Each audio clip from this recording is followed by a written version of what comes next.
In the heart of a vast forest, hidden between tall trees and singing brooks, lived a young sparrow named Rumi. Rumi was not the strongest bird, nor the fastest, but he had one dream: to fly across the great mountains that stood beyond the forest. Every morning, Rumi would climb the highest branch, spread his wings, and look longingly at the distant peaks glowing in the morning sun. One day, he whispered, "I'll see what lies beyond." Other birds laughed. "You cross the mountains, you can barely make it across the river."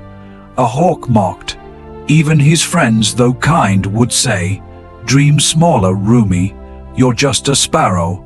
But Rumi held his dream close. Then, one stormy evening, everything changed. Dark clouds rolled in. Thunder cracked like splitting wood. As the wind howled, a branch snapped under Rumi while he tried to fly back to his nest. He crashed to the ground, hitting a sharp rock. His wing bent awkwardly. Pain shot through his tiny body. He cried out, but the storm swallowed his voice. When the storm cleared, Rumi lay alone, unable to move his wing. Days passed. He couldn't fly, couldn't even walk properly. A kind old tortoise named Buri found him and brought him food. "You must rest," she said. "Some dreams wait until we're ready." But Rumi wept every night. "I can't fly anymore. My dream is over." "No," Buri said gently, "your dream has just taken a different path." Weeks turned into months. Rumi's wing healed, but it never returned to normal. He could fly, but not far, not fast. Other birds passed him, soaring high, while Rumi stayed close to the trees, feeling useless. One winter, a terrible cold fell over the forest. Ice froze the river, and snow blanketed the trees. Many small animals had no food. The birds who could fly had already migrated. Rumi wanted to help, but what could a broken, winged sparrow do? Then he remembered something. Before his fall, he had memorized the location of every berry bush, seed patch, and hollow tree. He couldn't fly fast, but he could fly low and find hidden food. So he began. Day after day, he searched, collected, and shared. He carried seeds to squirrels, berries to old owls, crumbs to shivering mice. Slowly, the forest began to stir with hope. One morning, a young robin chick was stuck in a frozen puddle, her tiny feet caught in ice. Bigger birds had flown away and predators were nearby.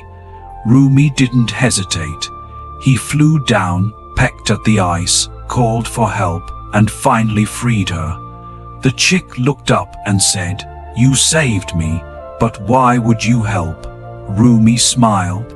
"Because once someone helped me too." News of Rumi's kindness spread. Animals came to him not just for food, but for hope. They began calling him the heart of the forest. And Rumi realized something. He may never cross the great mountains, but he had done something even greater. He had become a reason for others to survive. Spring returned. The forest bloomed again. One morning, Rumi flew to his old high branch. The mountains still stood there, majestic and far. But this time, he didn't feel sad.